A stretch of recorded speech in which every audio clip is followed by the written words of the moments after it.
तो ये थी हेडलाइंस और अब देख लेते हैं न्यूज इन फोकस। आज के शो में कौन कौन सी खबरें रहेंगी फोकस में, सबसे पहले इस पर एक नजर डाल लेते हैं।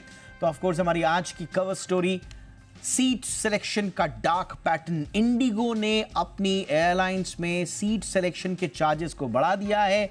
अब आयल सीट हो या फिर फ्रंट सीट हो या जहां पर थोड़ा सा लेग स्पेस ठीक ठाक रहता है, वहां की सीट को अगर आप अलग से चुनते हैं तो 2000 रुपए तक आपको एक्स्ट्रा देने होंगे। आज जी बिजनेस का एक ही सवाल है कि क्या एक यात्री को अपनी पसंद की सीट चुनने का भी अधिकार नहीं? इसके अतिरिक्त पैसे क्यों, और क्यों बार बार टिकट का प्राइस कुछ और दिखता है और सीट सिलेक्शन करते करते जब वो टिकट फाइनल होता है उसका अलग प्राइस हमें दिखता है। डार्क पैटर्न, इसे सरकार कह चुकी है। डार्क पैटर्न छोड़ने की बजाय इंडिगो ने वापस उसके रेट और ज्यादा बढ़ा दिए। ऐसा क्यों, करेंगे विश्लेषण खास मेहमानों के साथ। इसके अलावा कोचिंग सेंटर्स के भ्रामक विज्ञापनों पर सख्ती। आपको याद होगा जी बिजनेस ने बड़ी प्रमुखता से उठाया था कि कोचिंग सेंटर्स किस तरह से टॉपर्स का नाम लेके भोले भाले बच्चों को अपने जाल में फंसाते हैं और ये एक तरह से अनफेयर ट्रेड प्रैक्टिसेस के दायरे में आता है। इस पर हमने आवाज उठाई, सरकार ने संज्ञान में लिया, बाकायदा इस पर आज बैठक भी हुई है और सरकार सख्त नजर आ रही है। तो क्या हो सकती हैं वो गाइडलाइंस, करेंगे इसका विश्लेषण आगे। इसके अलावा बाद में विदेश पहले अपना देश। जी हां, मालदीव्स वर्सेस लक्षद्वीप के पूरे विवाद के बीच में अब भारतीय कह रहे हैं कि बाद में जाएंगे विदेश, पहले घूमेंगे अपना देश। लेकिन वो विकल्प कौन कौन से हैं जो मालदीव जैसा आपको माहौल देंगे, देश के भीतर ही बताएंगे और विस्तार से करेंगे इस पर भी चर्चा। और साथ ही साथ बात होगी बुलेट ट्रेन की। 2026 वो साल हो सकता है जब भारत में रफ्तार भरेगी बुलेट ट्रेन। जी हां, क्या है ये पूरी खबर, कहां से कहां चलेगी और किस तरह से इसकी तैयारी चल रही है, आगे बताएंगे न्यूज इन फोकस में आज।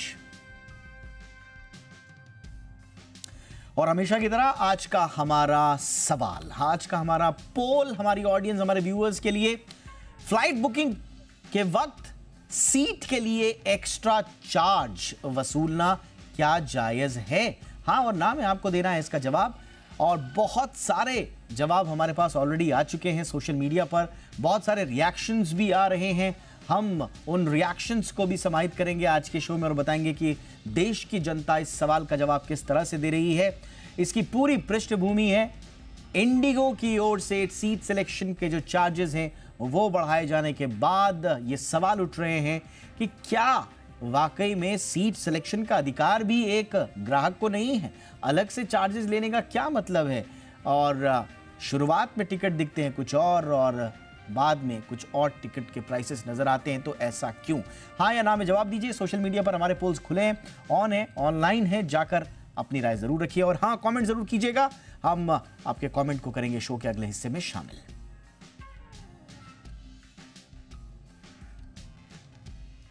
और अब फटाफट देख लेते हैं सुबह से लेकर शाम तक वो खबरें जो सुर्खियों में दिन भर छाई रही।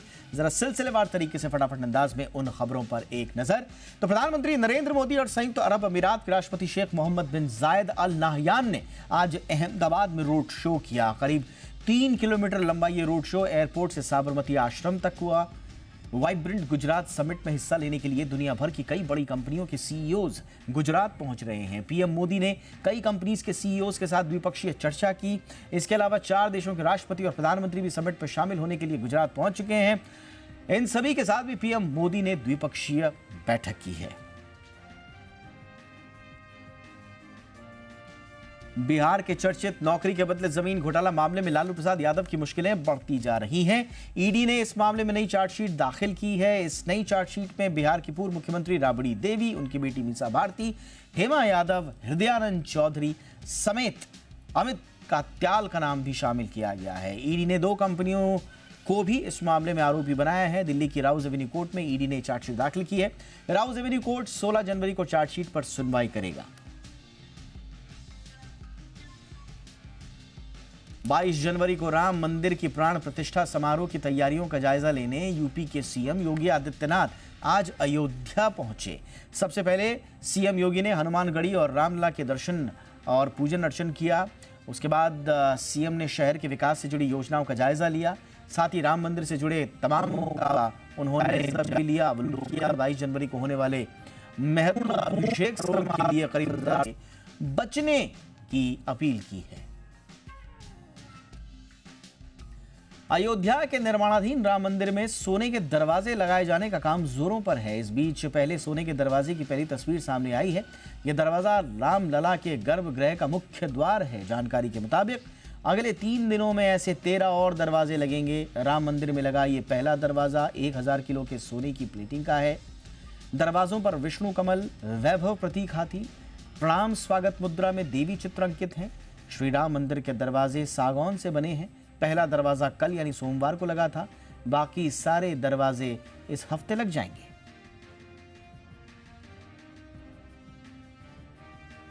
पश्चिम बंगाल की मुख्यमंत्री ममता बनर्जी ने कहा है कि लोकसभा चुनाव से पहले अयोध्या में राम मंदिर का उद्घाटन करके बीजेपी वोट जुटाना चाहती है और इसकी चाल चल रही है। उन्होंने कहा कि वह ऐसे उत्सवों का समर्थन नहीं करती जो दूसरे समुदाय को शामिल न करे। साउथ 24 परगना में कार्यक्रम में ममता बनर्जी ने कहा कि वो ऐसे त्योहार में भरोसा करती हैं जो सबको साथ लाए, सबकी बात करे। मीडिया रिपोर्ट्स के मुताबिक टीएमसी की ओर से मंदिर के प्राण प्रतिष्ठा कार्यक्रम में कोई शामिल नहीं होगा। हालांकि टीएमसी की ओर से आधिकारिक तौर पर इस बारे में कोई जानकारी नहीं दी गई है। बंगलुरु की एक स्टार्टअप कंपनी की सीईओ ने गोवा के एक होटल में अपने 4 साल के बेटे की हत्या कर दी। इसके बाद शव को बैग में भरकर वो टैक्सी से बंगलुरु के लिए रवाना भी हो गई। गोवा पुलिस की जानकारी के बाद कर्नाटक पुलिस ने आरोपी महिला को गिरफ्तार कर लिया है। उसके बैग से बेटे की बॉडी बरामद हुई है। महिला की पहचान 39 साल की सूचना सेठ के रूप में हुई है। वो startup company mindful AI lab की फाउंडर और सीईओ है। बताया जा रहा है कि पति से तलाक की वजह से उसने यह कदम उठाया। उत्तर प्रदेश के शहरों में नाम बदलने का सिलसिला जारी है। अब गाजियाबाद जिले का नाम भी इस सूची में शामिल हो गया है। नगर निगम की बोर्ड बैठक में जिले का नाम बदलने के लिए सदन की मंजूरी मिल गई है। नाम बदलने का प्रस्ताव पास हो गया है, लेकिन नाम क्या रखा जाएगा इस पर चर्चा जारी है। गजनगर, हरनंदी नगर, दूधेश्वर नगर नाम सामने आए हैं। इनमें से एक नाम पर फैसला होना बाकी है। नाम पर आखिरी फैसला उत्तर प्रदेश सरकार लेगी।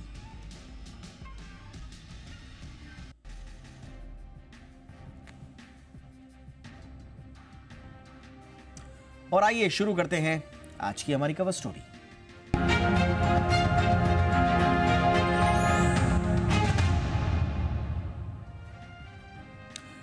अगर आप हवाई सफर करने की तैयारी कर रहे हैं तो आपकी जेब कुछ ज्यादा ही ढीली हो सकती है। खासतौर से इंडिगो में यात्रा के लिए आपको अपने मनपसंद सीट के लिए 2000 रुपए तक एक्स्ट्रा खर्च करने पड़ सकते हैं। जी हां, और ये चार्ज टिकट की कीमत के अलावा अलग वसूला जाएगा। स्वाभाविक है, यात्री परेशान है, जबकि उपभोक्ता मामले विभाग इस तरह के मामलों को डार्क पैटर्न से जोड़कर देख चुका है। सवाल यह है कि आखिर मनचाही सीट या सीट के लिए ही एक्स्ट्रा चार्ज वसूलना सही है क्या? इस पर आज हमने अपने दर्शकों से सवाल भी पूछा है, जो हमने शो की शुरुआत में आपको पोल के जरिए दिखाया। लोग इस पर प्रतिक्रिया भी दे रहे हैं। पूरे पोल के नतीजे आपको दिखाएंगे आगे, आपके कमेंट्स भी दिखाएंगे आगे।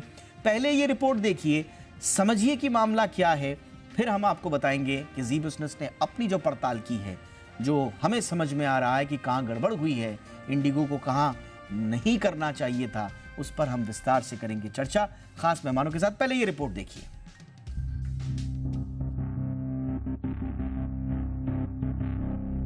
देश में हवाई सफर लगातार महंगा होता जा रहा है। ऊपर से एयरलाइंस कंपनियां अब सीट के नाम पर भी मनमाना पैसा वसूलने लगी हैं। इंडिगो को बजट एयरलाइंस माना जाता है, लेकिन अब इंडिगो एयरलाइंस भी बजट के बाहर होती जा रही है। कंपनी के मुताबिक पसंदीदा सीट के लिए आपको ज्यादा कीमत चुकानी पड़ेगी। फ्लाइट में पैर रखकर आराम से बैठने वाली आगे की सीटों के लिए यात्रियों को 2000 रुपए तक एक्स्ट्रा खर्च करना पड़ेगा। ये चार्ज टिकट की कीमत के अलावा वसूला जाएगा। 232 सीटों वाले A321 विमान की अगली पंक्ति में खिड़की या गैलरी की सीट का चयन करने पर 2000 रुपए खर्च आएगा। वहीं आगे की मिडिल सीट के लिए यात्रियों को अब 1500 रुपए तक अतिरिक्त किराया देना पड़ेगा। यही नहीं, सेकंड थर्ड रो की सीटों के लिए 400 रुपए लगेगा। आपको बता दें कि सरकारी तेल कंपनियों ने हवाई ईंधन के दामों में कटौती की थी। एविएशन टरबाइन फ्यूल यानी ATF की कीमतों में कमी को देखते हुए टिकट की दूरी के अनुसार 300 से लेकर 1000 रुपए तक ईंधन शुल्क में कटौती की गई थी। ऐसे में उम्मीद जताई जा रही थी कि इंडिगो के इस फैसले के बाद हवाई यात्रा सस्ती होगी, लेकिन नए चार्ज लगाकर कंपनी ने यात्रियों को एक बार फिर से बड़ा झटका दे दिया है। हालांकि अगर आप पसंदीदा सीट नहीं लेना चाहते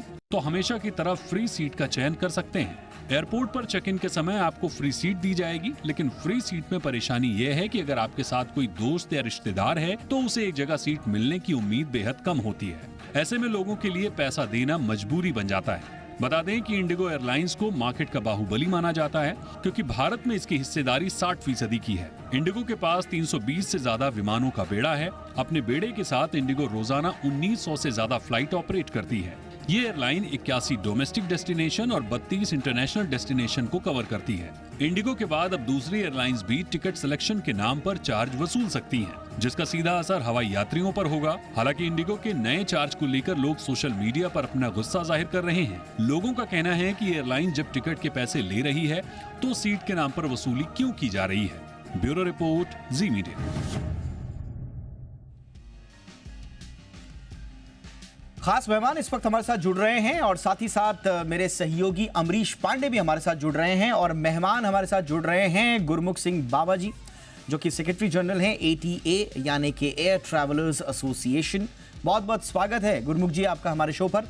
अमरीश, मैं सबसे पहले आपके पास आ रहा हूं, क्या इंडिगो ने इस बात की सफाई दी है कि उन्होंने ये कदम क्यों उठाया, और क्या ये माना जाएगा कि ये एक इन्फॉर्म डिसीजन लेने के लिए एक सहूलियत दे रहा है एक आम यात्री, एक आम ग्राहक को?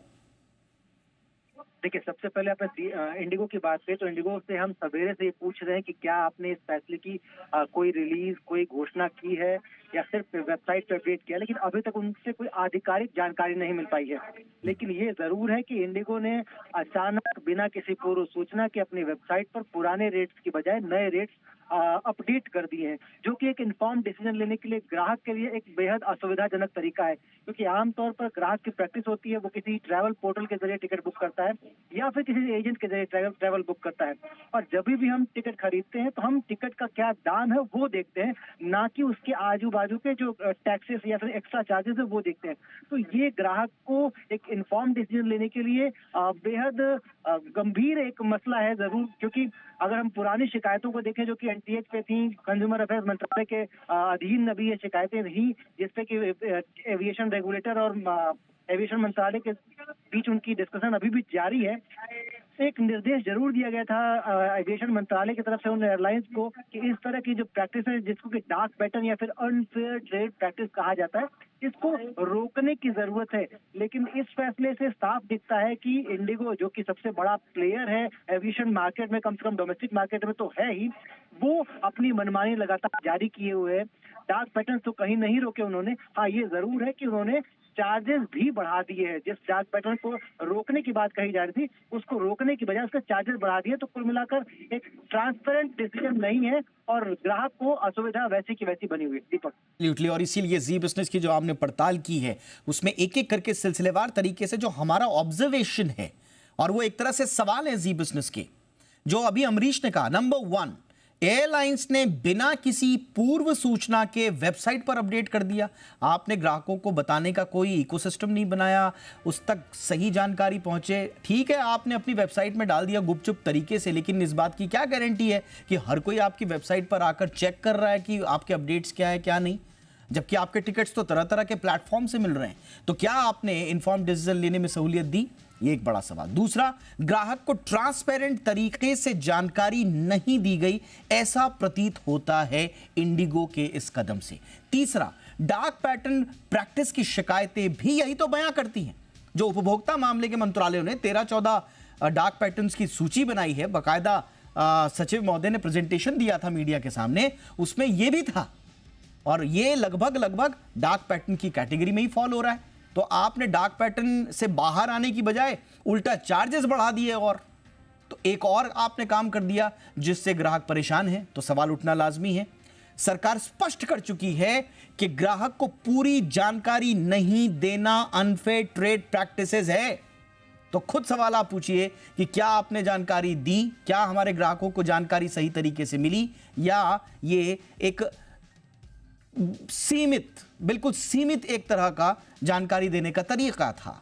इसके अलावा कोई भी एडिशनल चार्ज किराए के साथ स्पष्ट बताकर आपको लेना चाहिए, ये नियम है। लेकिन क्या आपने ये जो अचानक से बढ़ाया है इसके पीछे का पूरा कोई कारण बताया है? नहीं बताया, तो एक सवाल उठना लाजमी है। इसके अलावा इन तरीकों के खिलाफ सिर्फ उपभोक्ता मामलों के मंत्रालय ही नहीं बल्कि सिविल एविएशन मिनिस्ट्री जो है वो भी निर्देश दे चुका है कि इस तरह के आपको कदम नहीं उठाने चाहिए। इस तरह की पहले की ताकीद है, पहले के निर्देश हैं, लेकिन शायद ऐसा लगता है, प्रतीत होता है कि उन निर्देशों की अनदेखी हुई। और सबसे बड़ी बात यह है कि आपके टिकट के दाम कुछ और दिखते हैं प्लेटफॉर्म्स पर, जब तक आप उसको फाइनल बुक करते हैं तो दाम कुछ और होते हैं। ये जो छुप छुप के इधर उधर से जुड़ कर ये जो टिकट के दाम अंत में बढ़ जाते हैं, उससे तो एक आम यात्री परेशान होगा ही। 4,000 का टिकट दिख रहा है, बुक करते करते करते उसको 6, 6,500, 7,000 लग जाते हैं। तो ये क्या ग्राहकों के साथ धोखा नहीं है? ये है हमारा अंतिम सवाल कि क्या ये ग्राहक के साथ धोखा नहीं है? और यही सवाल हमने अपनी जनता से भी पूछा है और यही सवाल लेकर मैं जा रहा हूं गुरमुख जी के पास। गुरमुख जी, पूरा मामला आपके पास, आप एक बड़ी जिम्मेदार संस्था को रिप्रेजेंट कर रहे हैं यहां पर। सर, आपको प्रथम दृष्टया क्या लग रहा है, क्या ये ग्राहक के साथ धोखा नहीं है? सर दीपक डोभाल जी, सबसे पहले तो आपका शुक्रिया और जी न्यूज़ बिजनेस का शुक्रिया कि आपने इस मुद्दे को उठाया है और इसको जनता के सामने लेके आए हैं। मैं एयर ट्रैवल एसोसिएशन का सेक्रेटरी जनरल हूं, पर मैं सबसे पहले एक पैसेंजर हूं। मेरी ऑब्जर्वेशन एज ए पैसेंजर और as a air traffic fraternity से जुड़े हुए नागरिक की तरह मेरी एक ऑब्जर्वेशंस हैं। कोई भी टिकट जब आप खरीदते हैं, टिकट बिना सीट के कोई उसका वजूद नहीं है, तो टिकट के साथ सीट आपको मिलनी ही मिलनी है अगर आप सीट खरीद रहे हैं। और ये मुद्दा आपने उठाया है, इससे पहले ये मुद्दा पार्लियामेंट में, लोकसभा में दिसंबर में हो चुका है। तो इससे ये बहुत क्लियर हो रहा है कि ये हाईएस्ट लेवल पर फ्लैग हो गया है और वहां पर भी ये बताया गया है कि अगर आप एक टिकट खरीदते हैं और टिकट के साथ आपको सीट तो मिलनी ही मिलनी है। और सबसे बड़ी बात, ये नो फ्रिल एयरपोर्ट जिसको आप बजट एयरलाइन कह रहे हैं, ये नो फ्रिल एयरलाइंस बनाई इसीलिए गई थी कि जनता को फेयर के अंदर ट्रांसपेरेंसी देते हुए कम फेयर, इकोनॉमिकल फेयर में वो ट्रैवल करने चाहे, ताकि अगर कोई फ्रिल्स उनको नहीं चाहिए तो वो अपने बजट में उसको ट्रैवल कर पाए। पर अगर अब आप अपने फ्रिल्स को ही सेल करना शुरू कर देंगे तो it will be just like killing the golden goose, because we want to be passenger friendly, travel friendly, and that way we should enhance our transparency towards the passengers. Now if I see over a period of time, आपने बताया कि लोगों ने airport के ऊपर delay देर से जाने का एक पैटर्न डेवलप करा है, ताकि वो सोचते हैं कि अगर मैं सीट बुक नहीं करूंगा और जब मैं एयरपोर्ट पर अगर लेट जाऊंगा तो जो सीट बची होगी, जो उनकी बिकी नहीं है, वो मेरे को मिल जाएगी। तो we are encouraging unethical practice, we are encouraging disturbances at the airport and we are started selling the frills. And also अगर हम ये देखें कि एयरलाइंस का काफ़ी expenditure on delay flight, on cancellation of flight और ओवर बुकिंग फ्लाइट्स के ऊपर होता है, जिसके ऊपर रिस्पेक्टिव कार्ड्स डीजीसी के बने हुए हैं। ऐसे ही कार्ड उन्होंने कंज्यूमर प्रोटेक्शन के लिए भी बनाए हुए हैं। एक अगर उनकी 11 कैटेगरी बाकी स्कीम्स के लिए हैं, एक कैटेगरी अब डेडिकेट करनी पड़ेगी consumer protection and consumer facilitation, that means passenger facilitation and passenger right protection. जब तक हम पैसेंजर राइट प्रोटेक्शन की बात नहीं करेंगे, वर्ल्ड ओवर जो एक पैटर्न बन रहा है, लोग नो फ्रिल एयरलाइंस को वर्चुअली एक्सप्लॉयटेशन ऑफ पैसेंजर्स की कैटेगरी में डाल रहे हैं, वो आप ये सजेस्ट कर रहे हैं रुकेगा। आप ये सजेस्ट कर रहे हैं सर कि मिनिस्ट्री को पैसेंजर राइट प्रोटेक्शन के लिए एक अलग क्लॉज लेकर आना चाहिए? ऑलरेडी है, पर वो एक दो क्लास से नहीं होगा क्योंकि जैसे आपने बताया डे बाय डे ट्रेंड बढ़ता जा रहा है और एयरलाइंस नए नए तरीके इजाद कर रहे हैं पैसेंजर्स को फ्ली करने के लिए। इसलिए हमें प्रोटेक्शन करने के लिए एक अलग सेक्शन ही बनाना पड़ेगा। अगर डीजीसी के 11 सेक्शन है कार के, 12वां सेक्शन हमें कंज्यूमर प्रोटेक्शन, पैसेंजर फैसिलिटेशन के लिए बनाना चाहिए। जो ऑलरेडी कार हैं वो सेक्शन में डाल देनी चाहिए और नए कार हमारे को लेके आने चाहिए जी। क्योंकि बट सर आपको समझ में क्या आ रहा है, जैसे जब अब ये कोई भी एयरलाइन हो, सिर्फ एक एयरलाइन की बात हम नहीं कर रहे, कोई भी एयरलाइन हो, उनको ये सीधा सीधा स्पष्ट बताने में क्या दिक्कत है कि इस फ्लाइट का किराया अमुक जगह से अमुक जगह तक इतना पड़ेगा, ये बताने में दिक्कत क्या है? एक ग्राहक आएगा, वो देखेगा कि हाँ मेरी हैसियत है, मेरी जेब अलाउ कर रही है कि मैं इस टिकट को खरीदूं या नहीं। ये लोगों को भ्रमित करना क्यों? ये आपको क्या समझ में आया सर? 3,000 रुपए का टिकट दिखता है, आदमी सोचता है कि हाँ 3,000 रुपए तो मैं अफोर्ड कर सकता हूं, थोड़ा बहुत 150-200 ऊपर नीचे हो जाएगा। दिक्कत ये है कि 3,000 की टिकट जब 5,000 5,500 में तब्दील हो जाए तो ये तो एक तरह से उसको आप ट्रैप में फंसा रहे हैं। जो ग्राहक आपके लिए कारोबार लेकर आ रहा है, आपका कारोबार जिससे फल फूल रहा है, उस कारोबार उस ग्राहक को अंधेरे में रख के आपको मिलेगा क्या? आपको क्या समझ में आया सर, ऐसा क्यों करते हैं लोग? मैंने आपको पहले ही बताया, this is a simple marketing technique that you show something else and sell something else, जो कि एक अच्छा हेल्दी प्रैक्टिस नहीं है। And I mentioned that if airlines continue to do this, they are killing a golden goose, because people have high expectations, and the people who will have a turn-away demand from the air travel, then they it will be very difficult to revive. Government ने बहुत मेहनत मशक्कत के साथ इस sector को revive करा है। गवर्नमेंट ने नई उड़ान की स्कीमें लेके आई है, गवर्नमेंट ने नए एयरपोर्ट्स बनाए हैं। उन एयरपोर्ट्स का यूटिलाइजेशन तभी होगा जब हम ट्रांसपेरेंसी पैसेंजर प्रोटेक्शन के थ्रू लेके आएंगे। और ऐसे बहुत सारे केसेस भी हुए हैं जहां पर फ्लाइट कैंसिल हो गई, लोगों को पैसे का रिफंड नहीं मिला, and the people have to go at the highest level to complain, and they got some benefit but they were not fully compensation. तो वो ये मुद्दे हमारे पास एज एयर ट्रैवल एसोसिएशन भी आते हैं, पर क्योंकि हम इंडिविजुअल कॉज नहीं अटेंड करते हैं, हम जेनरिक कॉज को अटेंड करते हैं, इसलिए उनका मैं अभी इंडिविजुअल्स का यहाँ पर रेफरेंस नहीं दे सकता, but they it is increasing day by day. Sir हमारे पास सोशल मीडिया पे जो लोगों के रिएक्शंस आए हैं, अब वो तो सर टेस्टिमनी है। जो रिएक्शंस आए हैं, हम सारे के सारे रिएक्शंस को तो समाहित नहीं कर सकते, लेकिन हमारी गुजारिश होगी जितने भी दर्शक हमें देख रहे हैं, हमारे सोशल मीडिया पेजेस पर जाएं, एक्स पर जाएं, आप इंस्टाग्राम पर जाएं, आप फेसबुक पर जाएं, जहां जहां हमने पोल चलाए हैं उनमें रिएक्शंस देखिए। आप रिएक्शंस देखिए और आपको अंदाजा होगा कि लोग क्या क्या कह रहे हैं, किस तरीके से अपनी बातें कह रहे हैं। देवाशीष दत्ता साहब इतना लंबा चौड़ा इन्होंने लिखा है कि किस तरह से धोखाधड़ी हो रही है। ये अनफेयर ट्रेड प्रैक्टिसेस में क्या आता है, अब ये सरकार को तय करना है, और क्या वाकई में ग्राहकों के साथ ये जो नाइंसाफी हो रही है उसके लिए अब क्या सरकार कोई हस्तक्षेप कर सकती है। रिएक्शंस लोगों के आपके सामने हैं, एक रिएक्शन नहीं है हमारे पास, जैसे हमने कहा कि कई सारे रिएक्शंस हैं। लोग कह रहे हैं कि भाई हम खड़े होके चले जाए क्या, अगर आप सीट नहीं दे रहे हैं तो। इस तरह के रिएक्शंस आ रहे हैं, इसमें कोई शक नहीं है। हमने अपनी रिपोर्ट में भी बताया था कि फ्री की सीट्स ऑफर की जाती है, कुछ परसेंटेज है फ्री की सीट्स का, लेकिन उनकी शर्तें जो है लोगों को संभवतः कभी कभी पसंद नहीं आती हैं। 2 लोगों को अगर आपको करना है, 2 लोगों को ऑटोमेटिकली अगर आप सीट सिलेक्शन वाला स्किप कर देंगे तो रैंडमली सीट मिल जाएगी, साथ में मिलेगी नहीं मिलेगी, यू नेवर नो। इसके अलावा आप रातों रात अचानक से जो सिलेक्शन सीट का सिलेक्शन का दाम है वो बढ़ा देते हैं और लोगों को इन्फॉर्म नहीं करते हैं। इन्फॉर्म करते हैं तो अपनी वेबसाइट पर आप ये सोच कर चलते हैं, मान कर चलते हैं कि हमारी वेबसाइट पर आकर हर घड़ी हर 5 मिनट में व्यक्ति चेक करेगा, तो ये तो देखिए ये नाइंसाफ़ी है, ऐसा लोग मानते हैं। तो ये वो रिएक्शंस और पोल का नतीजा देख लेते हैं। हमने आज का पोल कराया था कि क्या सीट के लिए एक्स्ट्रा चार्ज लगाना जायज़ है, और लोगों के फाइनल जो कॉमेंट है वो आपके सामने है, और रिएक्शन आपका जो फाइनल पोल है वो आप टीवी स्क्रीन पर देख रहे हैं। 86% लोग कह रहे हैं कि नहीं, ये बिल्कुल भी जायज नहीं है।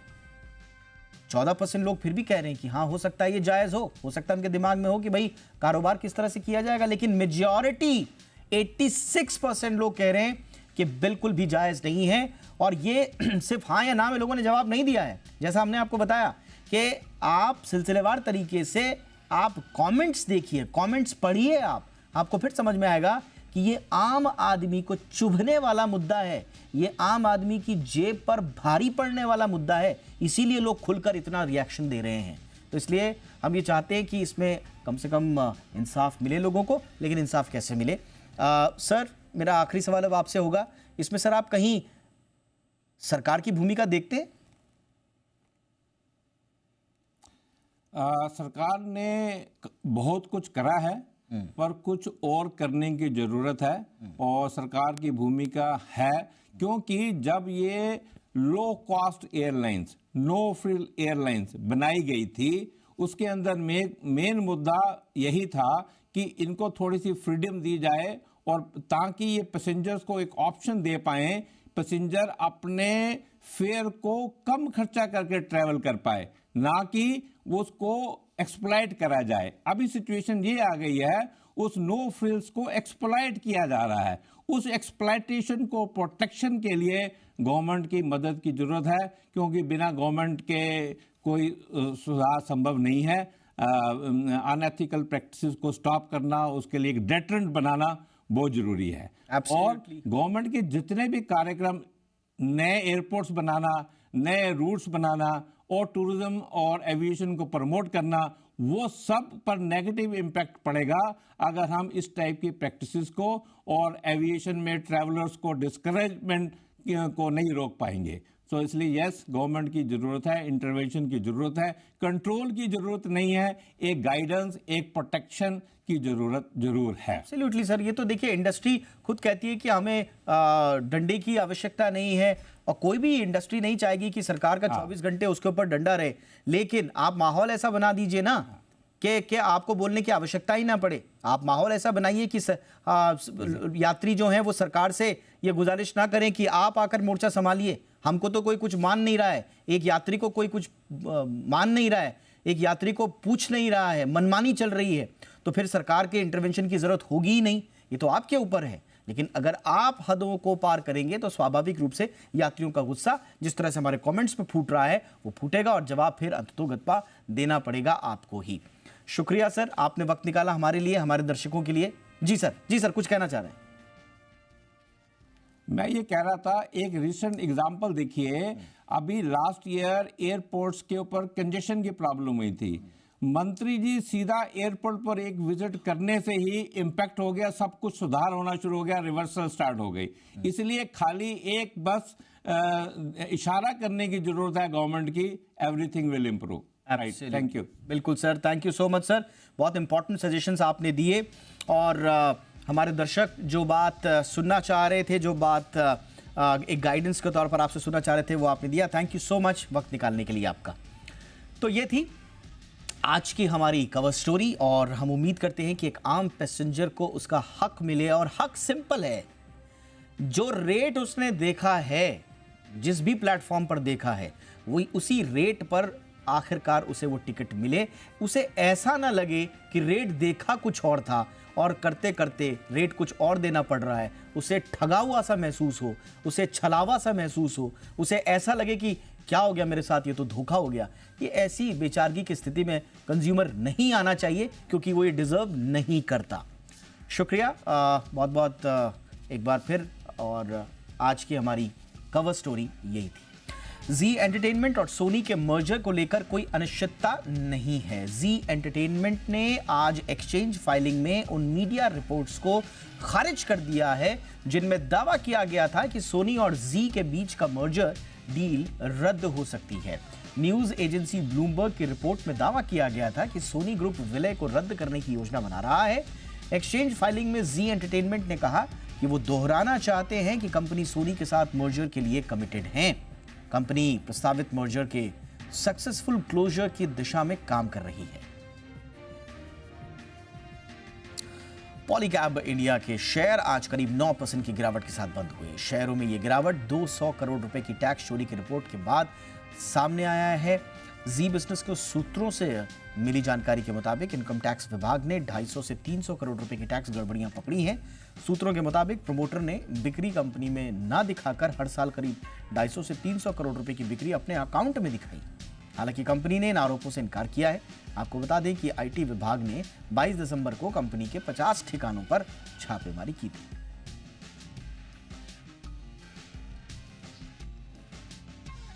भारतीय बॉन्ड मार्केट का दुनिया भर में दबदबा बढ़ रहा है।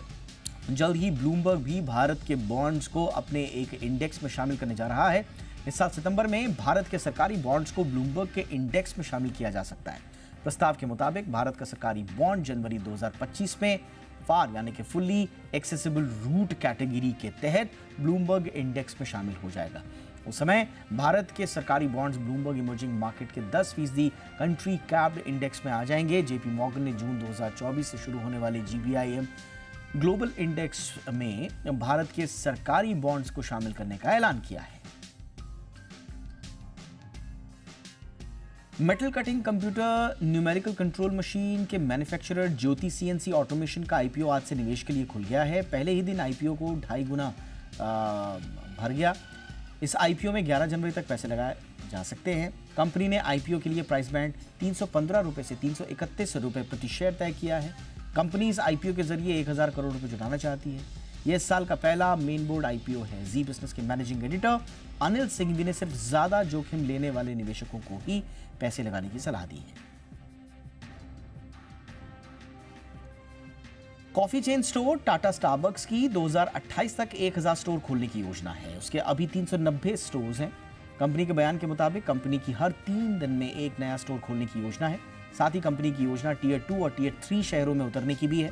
टाटा स्टारबक्स, टाटा ग्रुप और ग्लोबल कॉफी चेन स्टारबक्स के बीच एक जॉइंट वेंचर है। कंपनी ने कहा है कि 2028 तक कुल 1000 स्टोर खोलने के लक्ष्य के साथ ही टाटा स्टारबक्स के कर्मचारियों की संख्या दोगुना होकर 8600 हो जाएगी।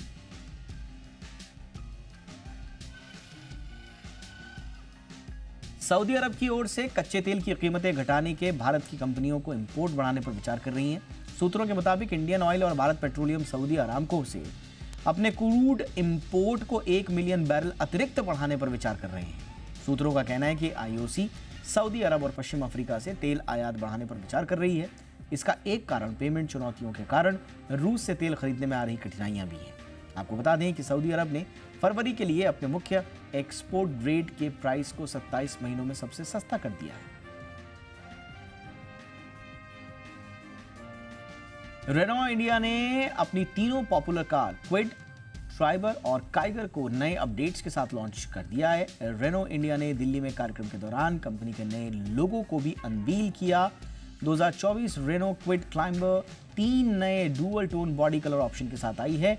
अब इसके कुल 5 डुअल टोन हो गए हैं। 2024 Renault Triber powerful outside rear view mirror, 7 inch का इंस्ट्रूमेंट क्लस्टर, वायरलेस चार्ज समेत कई और फीचर्स शामिल किए गए हैं। 2024 रेनो काइगर में अब semi leatherette seats, leatherette steering wheel, turbo engine पर रेड ब्रेक कैलिपर्स समेत कई और खूबियां जोड़ी गई।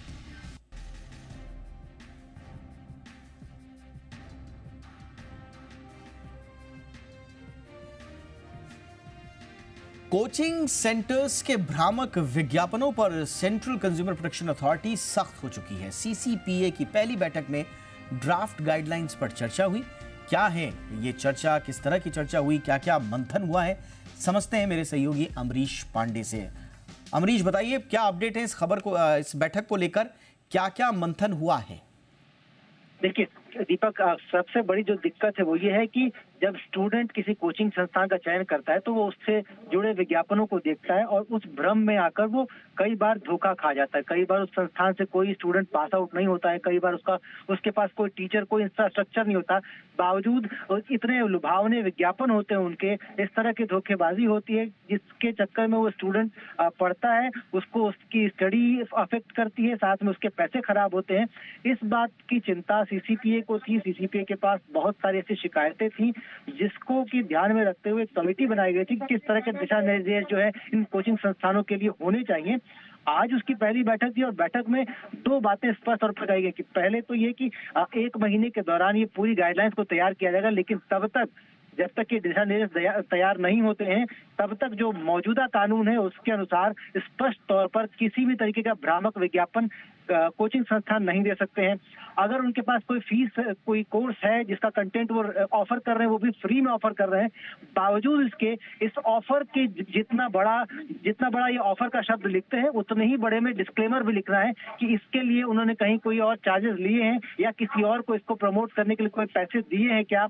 इसके साथ साथ अगर ऐसी कोई कोचिंग है जो कि किसी और स्टूडेंट को या किसी पास आउट को की फोटो दिखाकर बताती है कि ये फला स्टूडेंट हमारे पास से पढ़ के पास हुआ है या इस तरह की नौकरियां हमारे पास से पढ़ने वाले स्टूडेंट्स को मिली हैं, तो उसका पूरा डिटेल यानी कि अगर कोई कंपनी ये दावा करती है, कोई कोचिंग सेंटर ये दावा करता है कि उसके पास ये स्टूडेंट IAS हो चुका है, तो उसका पूरा बैकग्राउंड उसको देना होगा अपनी वेबसाइट पर, अपने विज्ञापन के नीचे वो लिंक भी देना होगा ताकि जो स्टूडेंट है वो उस लिंक पर क्लिक करके डिटेल सारी खंगाल सके कि वाकई ये जो क्लेम है वो ऑथेंटिक है या नहीं है।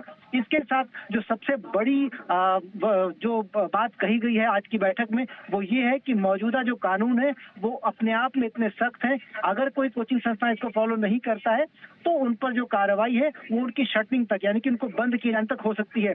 अभी तक जो कार्रवाई की गई इसमें 31 ऐसे कोचिंग संस्थानों पर एक्शन लिया गया है, साथ साथ IAS की कोचिंग से जुड़े 9 संस्थानों पर एक्शन लिया जा चुका है। साफ तौर पर सरकार और CCPA का यही कहना है कि स्टूडेंट के साथ कोई खिलवाड़ उसकी पढ़ाई उसकी पॉकेट से नहीं किया जा सकता अपने धंधे के लिए। दीपक, गाइडलाइंस कब आ सकती है? दीपक, गाइडलाइंस को आने में लगभग 1.5 महीने का समय लग सकता है, लेकिन आज उसका पूरा एक फ्रेमवर्क तैयार किया जा चुका है जिसका पूरा लबोलुबाब यही है कि स्टूडेंट को उसकी पढ़ाई को और उसकी पॉकेट को कहीं भी डिस्टर्ब नहीं किया जाना चाहिए। जो क्लेम आप कर रहे हैं वो स्पष्ट तौर पर ट्रांसपेरेंटली स्टूडेंट और उसकी फैमिली तक कन्वे किए जाने चाहिए।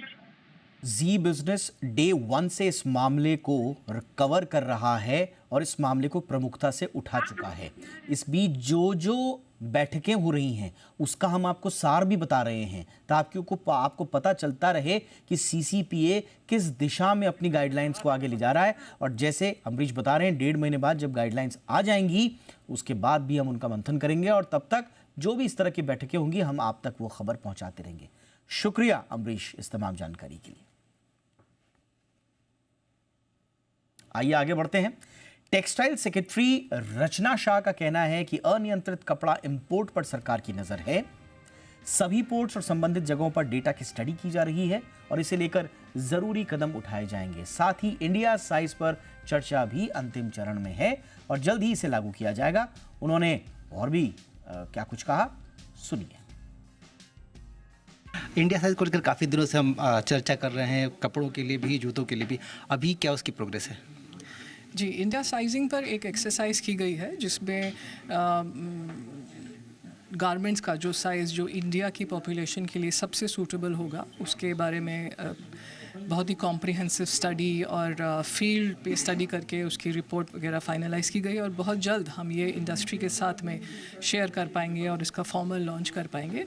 इससे अपैरल मैन्युफैक्चरर्स को बहुत मदद मिलेगी क्योंकि अभी जैसे जो रिजेक्शंस होते हैं साइजिंग में जो इंडिया की पॉपुलेशन के हिसाब से साइजेस अभी नहीं मार्केट में मिल पाते हैं, तो इसकी वजह से रिटर्न्स और रिजेक्शंस की जो समस्या है उसको काफ़ी हद तक सॉल्व करने में हमें मदद मिलेगी। उम्मीद है कि बहुत जल्दी हम ये इंडस्ट्री के साथ में शेयर कर पाएंगे।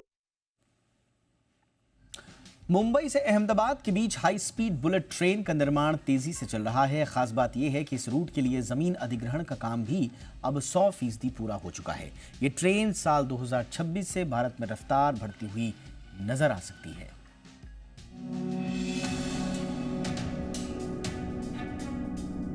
ऐसी ही दिखेगी भारत की पहली बुलेट ट्रेन, चमचमाती, शानदार और बेहद खूबसूरत। मुंबई से अहमदाबाद के बीच जो बुलेट ट्रेन दौड़ेगी वो ऐसी ही होगी। उसका रंग भी लाल और सफेद ही होगा। अहमदाबाद में वाइब्रेंट गुजरात शिखर सम्मेलन की शुरुआत कल से हो रही है। उसी सम्मेलन स्थल पर भारत के पहले बुलेट ट्रेन का मॉडल प्रदर्शित किया गया है। यहाँ जो बुलेट ट्रेन का मॉडल रखा गया है, असली बुलेट ट्रेन इस मॉडल का 10 गुना विशाल होगा, लेकिन रंग रूप और डिजाइन में बिल्कुल समान होगा। मुंबई से अहमदाबाद में जो बुलेट ट्रेन चलेगी उसकी खूबियों और सुविधाओं के बारे में भी जान लीजिए। इसमें 10 कोच लगे होंगे जिनमें कुल मिलाकर 690 सीटें होंगी। बुलेट ट्रेन में 3 श्रेणियों में बैठने के इंतजाम होंगे। पहला ग्रैंड क्लास या फर्स्ट क्लास, दूसरा बिजनेस क्लास और तीसरा स्टैंडर्ड क्लास। तीनों श्रेणियों के लिए अलग अलग कोच होंगे। भारत की इस बुलेट ट्रेन में यात्रियों की सुविधा का विशेष ख्याल रखा जाएगा। बीमार, बुजुर्गों और नवजात बच्चों को ध्यान में रखते हुए बुलेट ट्रेन में सुविधाएं दी जाएंगी। इस मॉडल में दिख रहा है कि बुलेट ट्रेन के आगे का हिस्सा बहुत लंबा है। इस हिस्से को बुलेट ट्रेन की नाक कहते हैं। अंग्रेजी में इसे किंगफिशर नोज भी कहते हैं। किंगफिशर एक पक्षी है जिसकी चोंच बहुत लंबी होती है, जिससे किंगफिशर तेजी से उड़ने में सक्षम होता है। इसी तरह बुलेट ट्रेन की लंबी नाक के कारण इसकी रफ्तार तेज होती है। भारत के बुलेट ट्रेन की नाक 15 मीटर लंबी होगी, जिसकी वजह से इसकी रफ्तार 320 किलोमीटर प्रति घंटा तक होगी। इस रफ्तार के कारण मुंबई से अहमदाबाद के बीच की दूरी सिर्फ 3 घंटे में पूरी हो जाएगी। इसकी लंबी नाक का एक और फायदा होता है कि ट्रेन के इंजन की आवाज कोच के अंदर नहीं सुनाई देती है। अभी बुलेट ट्रेन शुरू होने में कुछ वर्षों का इंतजार है, लेकिन वाइब्रेंट गुजरात समिट के आयोजन स्थल पर आप अभी ही बुलेट ट्रेन में बैठने का आनंद भी ले सकते हैं। लेकिन ये रियल नहीं बल्कि वर्चुअल होगा। ऑगमेंटेड रियलिटी यानी AR तकनीक के जरिए आप बुलेट ट्रेन में बैठने का अनुभव ले सकते हैं।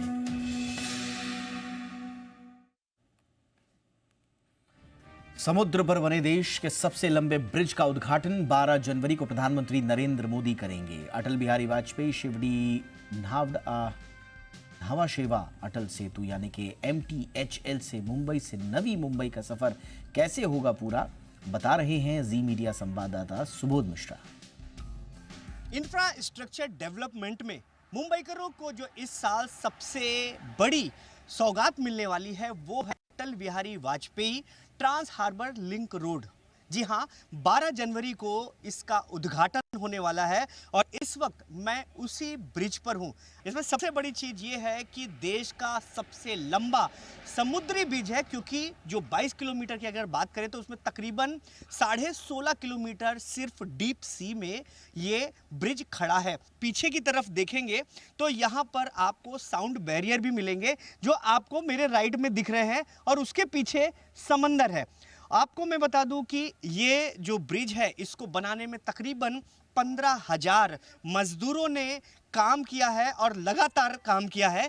और इसके अलावा इसमें करीब 10 अलग अलग कंट्री के जो एक्सपर्ट्स थे उन्होंने इसमें काम किया है और इसके बाद ये ब्रिज जो है बनकर तैयार हुआ है। इस ब्रिज के बनने के बाद आपको मैं बता दूं कि जो आसान हो जाएगी साउथ मुंबई से जो नवी मुंबई जाने वाले लोगों की भी ज़िंदगी और बिना ट्रैफिक के है। इस ब्रिज को जो इसमें यूज़ किया गया है क्योंकि समंदर है, कई सारी चीज़ें यहाँ से जाएंगी, तो यहाँ पर एक OSD तकनीक जो है वो यूज़ की गई है। और यहाँ पर टाटा LNT के अलावा जापान की कंपनियों ने अपने सहयोग से ये ब्रिज बनाया। इसका जो टोल है वो 250 रुपये मतलब 250 रुपये जो है वो टोल रखा गया है। और आपको मैं बताऊं कि तकरीबन 70,000 गाड़ियां एक साथ इस ब्रिज के ऊपर चल सकती हैं और 100 किलोमीटर की स्पीड से यहाँ पर गाड़ियां चलेंगी। और आपको मैं बताऊं कि 100 साल की गारंटी है कि 100 साल तक ये ब्रिज ऐसे ही रहेगा जस का तस। ऐसी टेक्नोलॉजी इसमें यूज़ की गई है। तो निश्चित तौर पे 12 जनवरी को इस ब्रिज के उद्घाटन के बाद जो मुंबईकर है और मुंबई के आसपास जो खासतौर से नवी मुंबई से आने वाले लोग हैं उनकी राह, उनकी ज़िंदगी और उनकी ट्रैफिक से निजात देने वाला ये ब्रिज 12 जनवरी के बाद लोगों को मिल जाएगा। कैमरामैन नीलेश के साथ Subodh Mishra, Zee Media, Mumbai. Metal cutting computer numerical control machine की मैन्युफैक्चरर ज्योति CNC ऑटोमेशन का IPO आज से निवेश के लिए खुल गया है। इस IPO में 11 जनवरी तक पैसे लगा पाएंगे। IPO में पैसे लगाएं या नहीं, बता रहे हैं जी बिजनेस के मैनेजिंग एडिटर अनिल सिंघवी।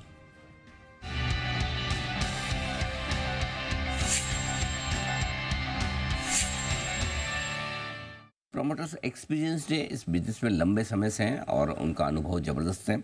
दूसरा कंपनी की साइज़ अच्छी है, अपनी इंडस्ट्री में थर्ड लार्जेस्ट प्लेयर है इंडिया में और 10% से ज़्यादा का मार्केट शेयर रखती है। दूसरा डायरेक्टली कोई लिस्टेड प्लेयर इस बिजनेस में है नहीं। ऑर्डर बुक बढ़िया है, करीबन 3300 करोड़ के ऑर्डर हैं, 2-2.5 साल का काम तो इनके पास अभी से है ही। और पिछले साल ऑर्डर बुक में बड़ी तगड़ी ग्रोथ देखने को मिली थी। कर्जा है कंपनी पर, डेट इक्विटी रेशियो बहुत अट्रैक्टिव नहीं है। इस IPO से भी जो कर्ज कम होगा, इससे इंटरेस्ट की भी सेविंग होगी, तो वो एक अच्छी चीज़ है।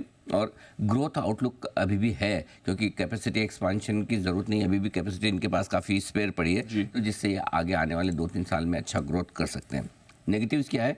पिछले 3 सालों से नेट लेवल पर नुकसान दिखा रही है कंपनी। डेट जैसा मैंने कहा है कि दूसरे पीयर्स के मुकाबले में थोड़ा सा ज़्यादा है, जो अभी कम करने की कोशिश करेंगे। फाइनेंशियल्स को लेकर कंपनी को थोड़ा काम करना पड़ेगा, उतने मजबूत नहीं है। वैल्यूएशंस रीजनेबल है, बहुत सस्ते नहीं है, बहुत महंगे नहीं है। और चूँकि नया अभी इमीडिएटली कैपेसिटी बढ़ाने का प्लान है नहीं, तो कैपेक्स लगेगा नहीं, तो एक तरह से जब जरूरत होगी 2-3 साल बाद शायद इंटरनल अक्रूवल से ये कैपेक्स करेंगे। आई थिंक उस हिसाब से अगर आप देखें तो रिस्क लेने वाले इन्वेस्टर्स इस IPO में पैसा लगा सकते हैं, हल्के फुल्के लिस्टिंग गेन्स भी मिल सकते हैं। लेकिन मेरे ख्याल से कंपनी को डेट फ्री होकर, फाइनेंशियली मजबूत होकर, जो एक्सपांडेड ऑपरेशंस पे आपको लेके आना है, उससे 2 से 3 साल का व्यू आपको लेकर चलना चाहिए, जिसमें कंपनी अच्छी, स्पेस अच्छी है, बिजनेस अच्छा है, प्रोमोटर्स की एक्सपर्टाइज है। लॉन्ग टर्म के लिए आप रिस्क लेना चाहते हैं तो पैसा लगा सकते हैं।